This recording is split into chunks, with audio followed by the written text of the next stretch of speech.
Yahweh was never the only God. He was just the one who won. In the ancient world, gods walked among men, or so the records say. They fought wars, demanded loyalty, and shaped civilizations. Among them, one name rose above the rest: Yahweh. But behind this name lies a forgotten truth, one that challenges everything written in the sacred texts. Because long before Yahweh became the one and only, he was just one among many. What if the God worshipped today as the supreme creator was once just a storm deity in a crowded pantheon? What if the journey of Yahweh was not divine revelation, but political evolution? To uncover the true identity of this God, it is necessary to return to the very first time his name appears in history. Not in religious doctrine, but inscribed into the physical world by ancient hands. That first trace may lie on a small, weathered lead tablet unearthed on Mount Ebal, long before any kingdom of Israel had been firmly established. Discovered in 2019 and dating to the late Bronze Age, this so-called curse tablet bears a proto-alphabetic inscription that includes the divine name YHW, an early form of Yahweh. The inscription is a legal curse, invoking Yahweh to bring ruin upon those who break a sacred covenant. Hidden within the stones of Mount Ebal, where the Bible itself describes a ceremonial altar erected by Joshua, this tablet may preserve the oldest written reference to the God who would later dominate Scripture. But it would not be the last. Centuries later, Yahweh's name would re-emerge in the form of a royal boast carved in basalt. The Moabite Stone, or Mesha Stele, erected by King Mesha of Moab nearly 3,000 years ago, describes a conquest over Israel. In it, Yahweh is not described as the creator of the universe, but simply as the God of a small and defeated people. His temple is plundered. His sacred objects are seized and offered to another god, Chemosh, the chief deity of Moab. This is not the image of an all-powerful, universal God. It is the image of a regional deity, vulnerable, conquerable, and part of a world filled with competing divine powers. But this is only the beginning. Because as we dig deeper into the deserts of the ancient Near East, Yahweh's name begins to appear in even more surprising places. On the columns of Egyptian temples, among the records of pharaohs, and in the territories of wandering tribes described as outlaws. These were the Shasu, nomadic, elusive, feared, and among them, the Shasu of Yahweh. Inscribed beneath the temple of Soleb, built by Amenhotep III more than 300 years before the Moabite Stone, the name Yahweh is etched into the stone legacy of Egypt, not as the God of Israel, but as the God of a desert people, strangers, wanderers, rebels. So who was Yahweh before the Bible? Not Yahweh the Almighty yet, but a local deity known to warlords and nomads. His name didn't echo across the heavens. It traveled on the lips of wanderers, in the chants of desert tribes, and in the whispered fears of their enemies. Yahweh was not yet the all-encompassing God of creation, but a presence tied to the wilderness, to storms, to fire, a God of survival, a God of war. In the earliest inscriptions, the name Yahweh appears without explanation, as if those who wrote it assumed their audience already knew who he was. No titles, no theology, just the name. This tells us something profound, that Yahweh was already known by reputation. But known to whom? The nomadic Shasu invoked his name, and so did their adversaries. Egyptian scribes recorded Yahweh not as an abstract being, but as a tribal god bound to a specific people. His domain was the desert, remote, harsh, unyielding, and perhaps that is where his worship began. Not in temples of gold, but in tents of goatskin, under the stars, surrounded by dust and danger. Over time, those who followed Yahweh left their mark across the Levant. They were not yet Israelites, as the Bible would later describe them. They were fragmented clans, wandering kin groups, each carrying fragments of older beliefs, mixing traditions, adapting gods. And among them, Yahweh grew in power. Not because he was the only God, but because he was the God who traveled with them. The God who brought fire at night and cloud by day. A warrior, a protector, and a punisher. The name itself, Yahweh, has roots that reach into the very structure of ancient Semitic language. Built from the verb to be, it was less a name and more a declaration. He who causes to be, he who brings into existence, a phrase that could mean presence or becoming or creation itself. But such meaning only came later. At first, it was simply a name spoken in battle cries, etched into stolen artifacts, and feared by those who stood in its path. Yahweh's identity wasn't revealed from the heavens in a single moment. It was shaped, generation by generation, by those who called on him. His legend grew through conquest, migration, exile, and return, and each group that worshipped him added a layer to his image. Some saw a storm god, others a god of war, and still others a jealous protector with fire in his eyes. And yet at every step, Yahweh remained one among many. If this kind of hidden history is sparking something inside you, subscribe now. What's coming next will challenge everything you've ever believed about the gods of the ancient world. Something shifted in the way Yahweh was seen, not only by his followers, but by those who opposed them. The God once invoked in isolation, in the whispers of desert tribes, began to take on new attributes. His nature grew darker, more commanding. He was no longer just a name carried by wanderers. He became a force of nature itself, a storm god. Among the ancient peoples of the Levant and Sinai Peninsula, storms were not simply weather. They were omens, messages from the divine. Lightning meant presence. Thunder meant warning. Rain meant blessing or destruction. And in this environment, Yahweh emerged as more than a protector. He became the storm itself.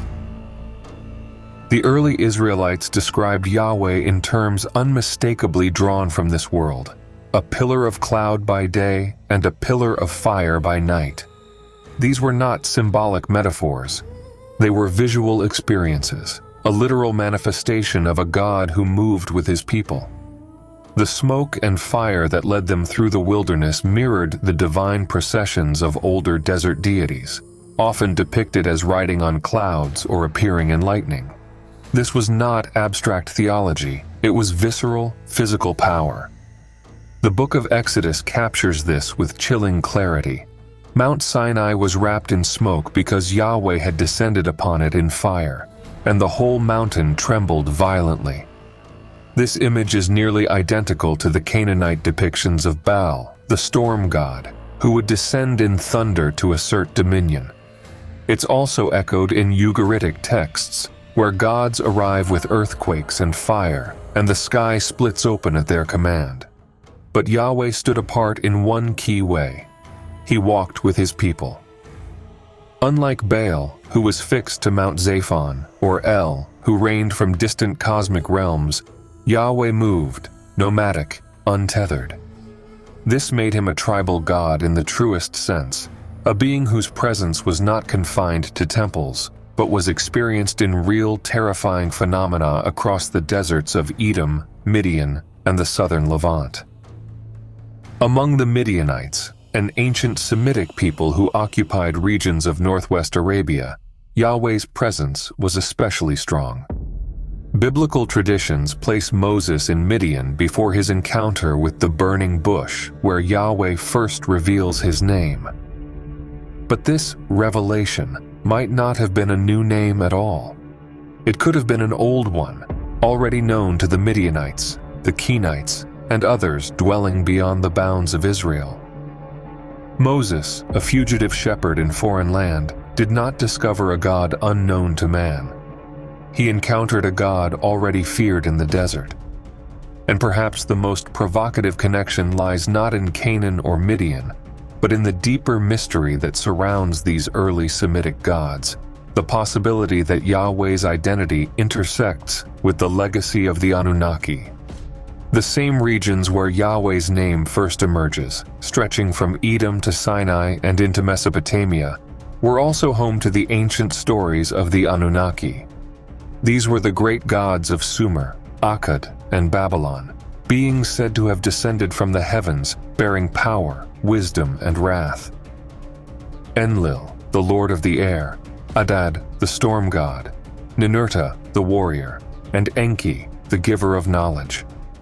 All had their domains, and all were invoked in rituals tied to weather, fertility, and war. In these myths, fire and storm were not just divine attributes, they were technologies, tools, perhaps even weapons. The Anunnaki appeared in whirlwinds, descended in thunder, and left behind cities turned to ash. And so did Yahweh. The destruction of Sodom and Gomorrah by fire and brimstone from the sky echoes Mesopotamian accounts of divine punishment, particularly in the narratives involving Marduk and Nergal. The language is not unique. It is shared, recycled, and adapted. The biblical Yahweh wields the same elements once ascribed to deities of the older Mesopotamian pantheon. The line between myth and memory becomes blurred. So who was this desert god? He was smoke, he was fire, he was thunder on the mountain and the wind in the sand. He was a whisper at first. But that whisper was becoming a voice, louder, more demanding, more absolute. And that voice would soon demand not just loyalty, but exclusivity. In the ancient Near East, such a demand was bold, if not unprecedented, for this was a world overflowing with gods. Every city had its patron deity. Every mountain, river, and tree whispered the name of a different spirit. The Canaanites worshipped Baal, Asherah, El, Dagon, Anat. The Egyptians bowed before Ra, Osiris, Isis. The Babylonians served Marduk, Ishtar, and Nergal.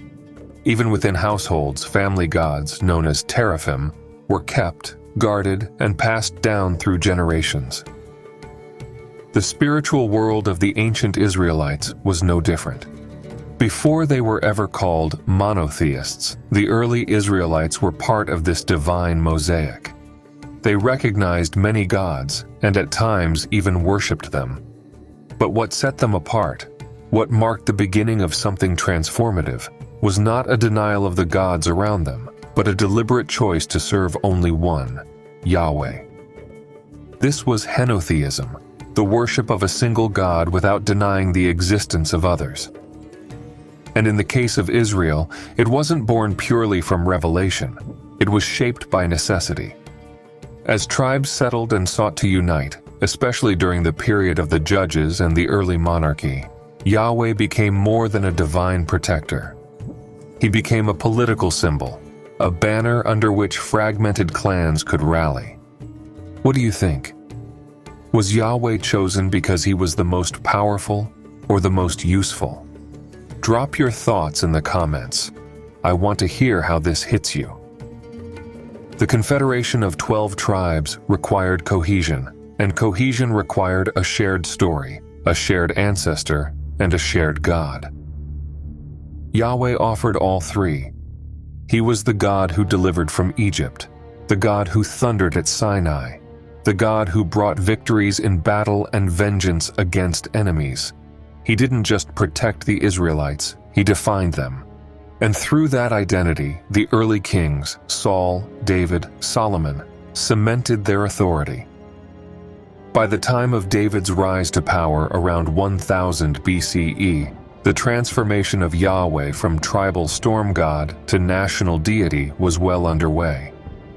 David claimed not only military victories, but divine favor. The Ark of the Covenant, the very symbol of Yahweh's presence, was brought into Jerusalem, establishing the city as both a political and spiritual capital.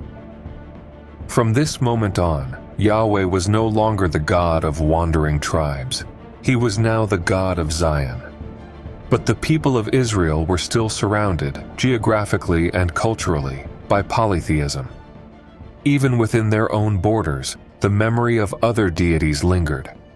The archaeological record shows widespread worship of Asherah, often as Yahweh's consort, and inscriptions such as those found at Kuntillet Ajrud in the Sinai Peninsula bear witness to this, reading, "Blessed be you by Yahweh of Samaria and by his Asherah." These findings are not fringe, they are pieces of the historical puzzle. They reveal that even as Yahweh was being elevated, he was still part of a divine network, still perceived by many not as the only God, but as the highest among several. Prophets emerged during this period not to preach monotheism as it is understood today, but to demand exclusive allegiance. Elijah's confrontation with the prophets of Baal on Mount Carmel is a prime example. The question was never, does Baal exist? It was, who deserves your loyalty? The shift was not theological, it was relational. Yahweh demanded to be first, to be central, to be king. And this kingship of the divine reflected the aspirations of the earthly kings. Solomon, in particular, understood this well. His construction of the first temple was not merely a religious act, it was a political masterstroke. The temple became the focal point of worship, taxation, pilgrimage, and identity. It centralized not only faith, but control, a singular God for a singular people. Yet despite this push for unity, beneath the surface, the people continued to wrestle with older beliefs. The text of the Hebrew Bible, compiled and edited over centuries, often shows signs of theological tension. Some passages speak of gods in the plural. The divine council in Psalm 82 refers to Yahweh standing among the gods and passing judgment. Other verses declare, "Who is like you among the gods, O Yahweh?" These were not metaphorical expressions. They were echoes of a time when Yahweh's supremacy was still being negotiated, when his throne was not yet undisputed. But the pressure to define national identity in the face of external threats from Assyria and Babylon would soon intensify the push toward exclusivity.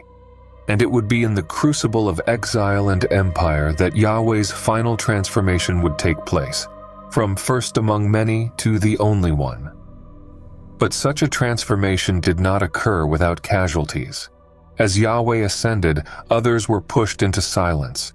Chief among them, a presence once so revered, so integrated into household worship and temple rites, that her removal required not just rewriting theology, but erasing memory itself. Her name was Asherah. Long before monotheism took root, Asherah was a central figure in the religious life of the Levant. She was the Great Mother, the consort of El in the Canaanite pantheon, and by extension, based on many inscriptions and artifacts, likely revered alongside Yahweh by early Israelites. She represented fertility, protection, and the sacred feminine, often associated with trees, groves, and sacred wooden poles. The biblical record itself, even after significant redaction, contains traces of her once vital role. In the Book of Kings, we find repeated condemnations of the Israelites for erecting Asherah poles on high places and within the temple precincts. These poles were not mere idolatrous decorations, they were symbols of her worship, connected to an older tradition in which Yahweh was not solitary, but partnered. Archaeological discoveries at sites like Kuntillet Ajrud and Khirbet el-Kam offer even more startling evidence. Inscriptions dating to the 8th century BCE include blessings that mention Yahweh and his Asherah. These texts suggest that Yahweh was not understood in isolation. Rather, he existed within a divine pair, a union mirroring the cosmic balance of masculine and feminine, creator and nurturer, storm and soil. This duality, however, posed a theological threat to the growing ideology of centralization and control. A God with a consort could not be singular. A God who shared power could not be supreme. and as the priestly class in Jerusalem gained influence, especially during and after the reforms of King Hezekiah and later Josiah, there was a deliberate campaign to purge these remnants of polytheistic practice. Josiah's religious reform in the late 7th century BCE was particularly ruthless. According to 2 Kings 23, he ordered the destruction of Asherah's image from the temple itself. He dismantled the high places, crushed the sacred pillars, and defiled the spaces where Asherah had once been honored. What followed was not just the physical destruction of symbols, but a suppression of memory, a campaign to sever Israel's connection to the divine feminine. And it worked. By the time of the Babylonian exile in the 6th century BCE, the name of Asherah had all but vanished from the official religious texts. Where she remained, she was either vilified as a foreign contaminant or reduced to an inanimate object, no longer a goddess, but a pole, a piece of wood. The transformation was surgical, intentional. The sacred was stripped from her name. In her absence, Yahweh stood alone. He became not just a god of storms or war, but of creation, judgment, and covenant. All roles once shared in the older pantheons, now absorbed into one singular being. The multiplicity of the divine had been reduced to a monolithic figure, male, dominant, and jealous. The nurturing counterpart was gone, and with her, the balance that had once existed between the elemental forces of the divine. This erasure had lasting consequences, not just for theology, but for culture. With the loss of Asherah came the loss of the sacred feminine in mainstream Judeo-Christian tradition. The mother became marginalized. The goddess was hidden, and the divine was reimagined through a masculine lens of authority, conquest, and exclusivity. Yet beneath the surface, traces of her presence persisted. In the poetic language of the Psalms, in the wisdom literature of Proverbs, in the personification of wisdom as a feminine force who was with God in the beginning. These echoes remain, like the faint outlines of a painting scrubbed from a temple wall. As Yahweh rose to absolute dominance, the old ways were not just replaced, they were buried. And yet, what is buried is never truly gone. The silencing of Asherah marked the end of plurality on the surface, but beneath that newly polished monotheism, something more ancient stirred. Because when the name Yahweh is stripped of its theological armor and examined against the backdrop of the ancient world, unsettling similarities begin to emerge. Not just with Canaanite or Egyptian gods, but with the divine lords of Sumer and Akkad, the Anunnaki. These were not distant, abstract deities. They were rulers, engineers, warriors, lawgivers, beings who descended to earth, built cities, divided realms, and shaped humankind. And when one looks closer, the attributes of Yahweh, especially in his earliest and most primal expressions, bear a striking resemblance to 3 central figures in the Anunnaki pantheon: Enlil, Enki, and Ninurta. Enlil, the Lord of the Command, was the head of the Sumerian pantheon. A deity of storms and wind, he was known for his unyielding will, his violent punishments, and his divine authority over earth. He decreed the fate of cities, wielded the flood as judgment, and was feared for his fury. The parallels with the early Yahweh, who speaks from the whirlwind, unleashes plagues, and drowns the world in Genesis, are not coincidental. They reflect a common narrative archetype that stretches across Mesopotamia and into the Hebrew tradition: the storm god as sovereign, destroyer, and king. But Yahweh is more than just a god of wrath. He commands knowledge. He creates. He instructs. These traits align more closely with Enki, the god of wisdom, fresh water, and craftsmanship. Enki is the one who warns Ziusudra, the Sumerian Noah, about the coming flood, offering salvation while Enlil demands destruction. He is the engineer of life, the shaper of humanity through sacred knowledge and genetic intervention. In this way, Yahweh appears not only as the God who punishes, but also as the God who preserves, echoing both the roles of Enlil and Enki within one evolving identity. Then there is Ninurta, son of Enlil, a warrior god, patron of agriculture, and the defender of divine order. Like Yahweh, Ninurta leads celestial armies, battles chaos, and secures borders.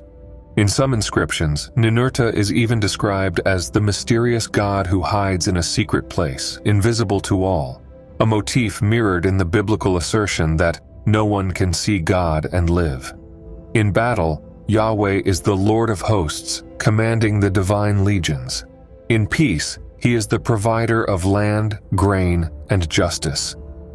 Here again, the image of the singular God reflects what was once the role of multiple deities, condensed into one composite figure.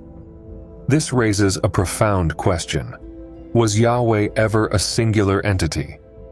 Or was the name a vessel, an evolving mask that slowly absorbed the identities of gods before him?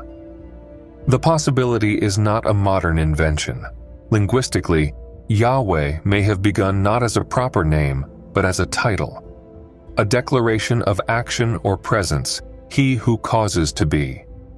In ancient texts, titles often carried layered meanings, sometimes representing individuals, other times entire collectives. And if Yahweh was once a title, then who or what stood behind it? As the Israelites moved from polytheism to henotheism and finally toward monotheism, it is entirely plausible that the various functions once divided among different gods, storm, creation, judgment, wisdom, were gradually merged into the persona of Yahweh. His narrative, over time, absorbed the stories of others. The flood of Enlil became the flood of Yahweh. The wisdom of Enki became the commandments from Sinai. The warrior might of Ninurta became the divine vengeance of the Hebrew God. Even the geography of Yahweh's worship overlaps with the world of the Anunnaki. From Eridu in Sumer, Enki's sacred city, to Edom and Midian, where Yahweh first appears among the Shasu tribes, the same ancient landscapes echo with the memory of gods descending from the heavens. The cities may have crumbled, but their names remain in the layers of scripture, just beneath the surface. And so, the image of Yahweh, as shaped by scribes and prophets, begins to look less like a sudden revelation from above, and more like the culmination of a long inherited lineage, one that stretches back not just centuries, but millennia. He is not the echo of a single voice, but the chorus of forgotten gods speaking through one name, a name that changed everything. If this connection between Yahweh and the ancient gods of Mesopotamia is making sense to you, give this video a like. It helps the algorithm, but more importantly, it tells me you're ready for more. But it wasn't only the past that reshaped Yahweh. It was catastrophe, defeat, exile. If Yahweh had once been a composite of storm, war, and wisdom, echoing Enlil, Enki, and Ninurta, what happened next would refine and redefine his character entirely. Because the most radical transformation in the god's identity did not come during the glory days of kings, but in the ashes of collapse. In 586 BCE, the city of Jerusalem was overrun by the armies of Babylon. The Temple of Solomon, Yahweh's earthly house, was reduced to rubble. The elites of Judah were shackled and marched into exile. It was a moment of absolute disillusionment.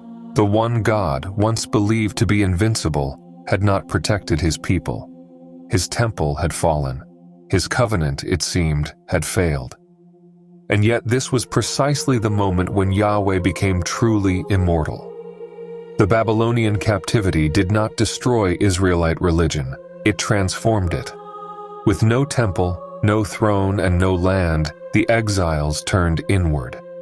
They began to reinterpret the stories of their past, preserving fragments of older texts and assembling them into a cohesive theological vision.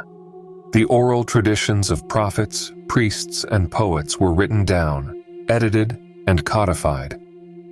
This was the birth of Scripture. And at the heart of this new literary and spiritual movement was the reinvention of Yahweh. The God who once appeared in thunder, who warred against rival tribes and demanded loyalty, now became something else entirely. He was no longer a local deity. He was the sovereign of all creation.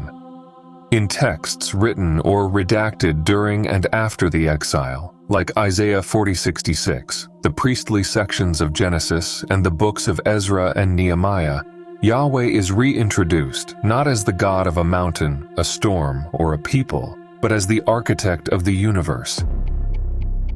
Who measured the waters in the hollow of his hand, asks Isaiah, and marked off the heavens with a span? This is no longer the voice of a tribal war god. It is the proclamation of a cosmic engineer. The book of Genesis, as preserved today, reflects this new theology. It opens not with tribal history, but with cosmology. In the beginning, God created the heavens and the earth. The Hebrew term used, Elohim, is plural in form but singular in intent, echoing the divine assemblies of the Mesopotamian gods, while affirming the singular authority of the newly exalted Yahweh.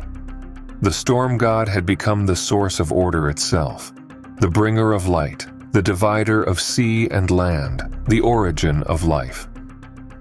During the Second Temple period, beginning around 515 BCE, this cosmic vision of Yahweh was further refined. The rebuilt temple, smaller and more modest than Solomon's, became a symbol not of imperial grandeur, but of spiritual purity. It was during this era that the Torah was finalized, and the prophetic books curated into a sacred canon.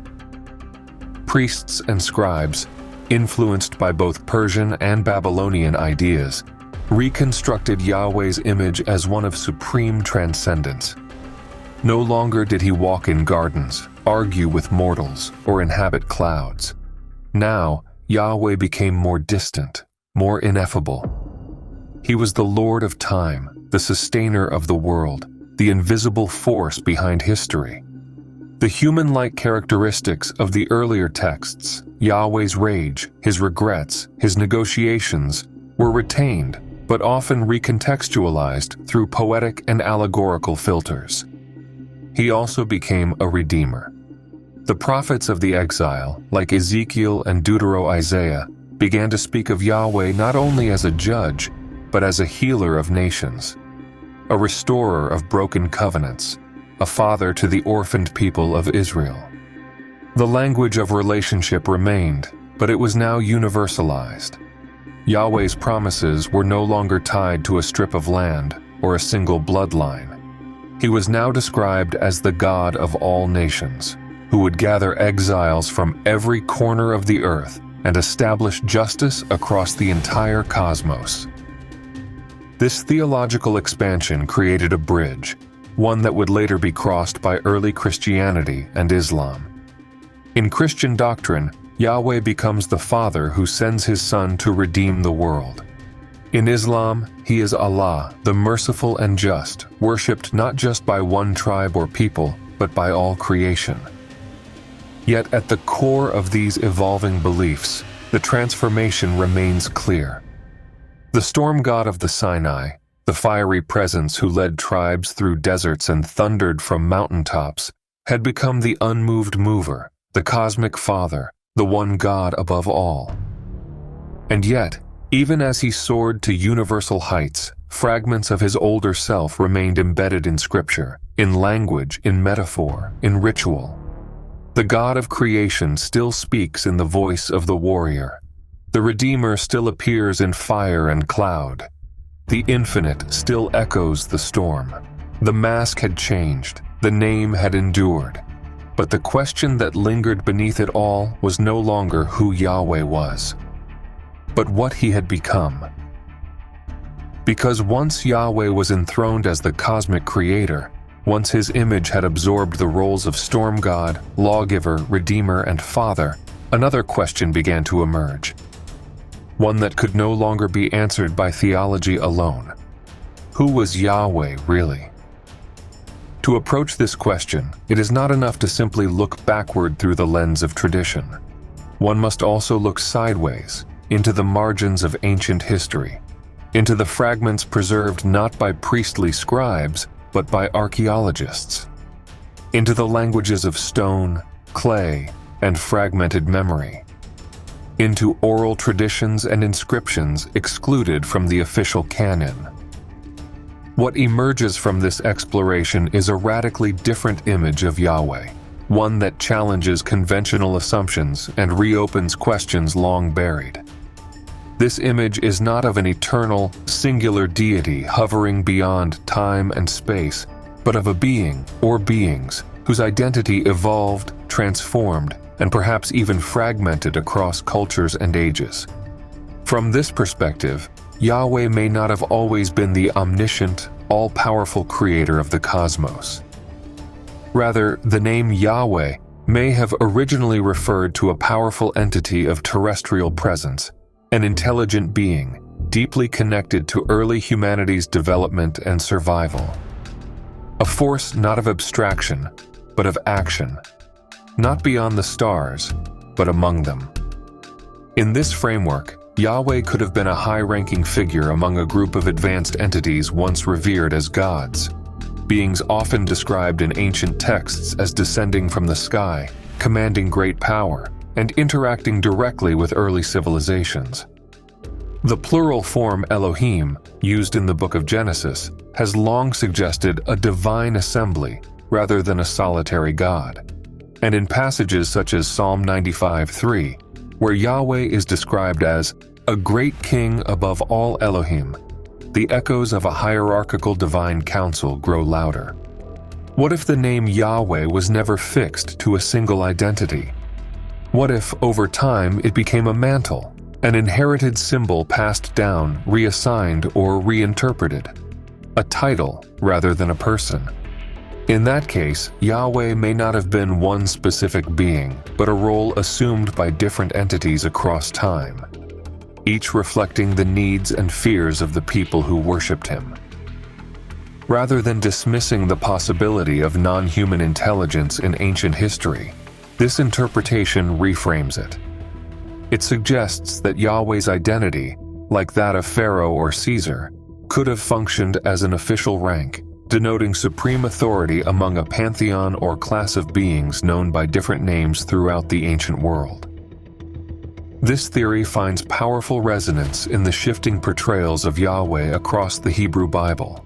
In some texts, he is a violent, jealous war god. In others, a wise lawgiver. In still others, a cosmic architect or nurturing father. These contradictions are not merely literary. They reflect layers of identity inherited from earlier deities: Enlil the destroyer, Enki the creator, Ninurta the warrior. The god who splits seas and speaks from fire may, in truth, carry the memories of multiple gods before him. Such a view helps explain the evolution of Yahweh's character over time. Why in Genesis he walks in a garden and speaks directly to mortals, but in later books becomes invisible, unknowable, and transcendent. Why he once shares the heavens with other gods, only to later declare that beside me there is no other. This transformation was not a revelation. It was a decision, a gradual rebranding, theological, political, editorial.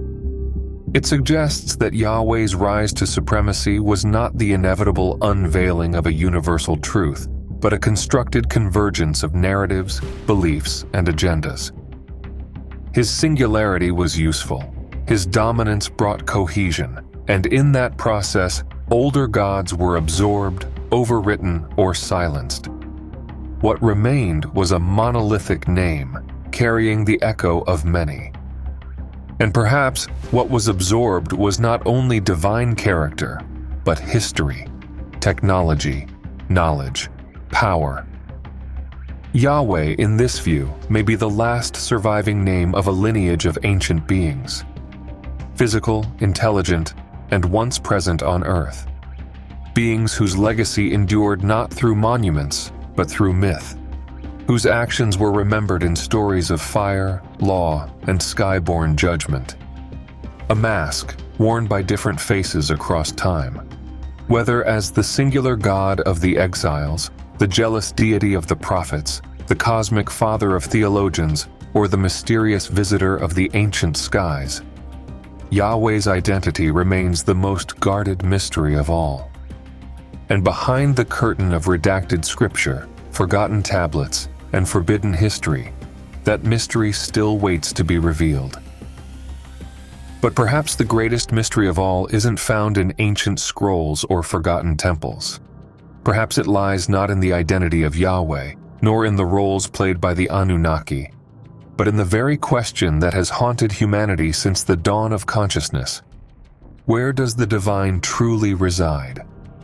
The search for God, for truth, for origin, for meaning, has led civilizations to carve names into stone, to build ziggurats that touch the clouds, and to follow smoke and fire into the wilderness. It has led people to worship beings of immense power, whether celestial kings, sky gods, or interstellar architects. And yet, across all of history, one sacred thread persists, that the divine is not only above or beyond, but within. In the shadows of forgotten gods and veiled texts, there remains a quieter truth, a truth untouched by politics or priesthood. That the divine spark does not belong exclusively to any one name, Yahweh, Enki, El, Marduk, or any other, but burns in the soul of every conscious being. That the gods of old may have built cities, forged rivers, and shaped human genetics, but it is human beings who inherited the breath of consciousness, the power to question, and the freedom to seek beyond the stars. This is not a call to discard the past, far from it. The ancient builders, the Anunnaki, the deities of Mesopotamia, the early storm gods and fertility mothers deserve reverence. Their impact is etched into the architecture of civilization itself. They guided the first laws, the earliest astronomy, the birth of language and writing. They may have even walked among humans, guiding the earliest flickers of civilization with technologies and purposes still misunderstood today. But reverence is not the same as submission. To blindly worship these beings, whose actions were often marked by jealousy, war, manipulation, and control, is to repeat the very cycles of domination that kept humanity in spiritual infancy. These were powerful figures, perhaps even necessary in the early evolution of society, but they were not perfect. They were not divine in the highest sense of the word. They were advanced, capable, commanding, but they were not infinite love. They were not ultimate truth. True divinity begins where fear ends. It begins not with obedience to an external power, but with awareness of the divine principle inside, the spark that dreams, creates, heals, and questions. The part of each person that longs not for control, but for unity. Not for conquest, but for connection. Religions throughout history have drawn power from the name Yahweh. They have built institutions, empires, and doctrines upon his image. But the name is only a key, and what it opens is not a throne in the sky, but a door inside. Because when the myths are stripped away, when the smoke clears from Sinai and the tablets have crumbled into dust, what remains is this. The same power once attributed to the gods lies dormant in the human soul. And the moment that power is awakened, the need to bow before anything external begins to fade. This does not mean forgetting Yahweh or erasing the Anunnaki. It means seeing them clearly, acknowledging their role in the unfolding story of human development, respecting their presence in our ancient past, while refusing to chain our future to their names. In the end, the real question may not be, who was Yahweh? But rather, Why has humanity needed someone like Yahweh to define the divine? And the answer to that question may lie not in ancient scrolls, but in a mirror. Because the greatest temple is not in Jerusalem or Eridu or Babylon. It is built from flesh and breath. It is the human being. And within that sacred space, beyond dogma, beyond myth, beyond fear, there is a God, waiting, watching, whispering, not above, not below, but within.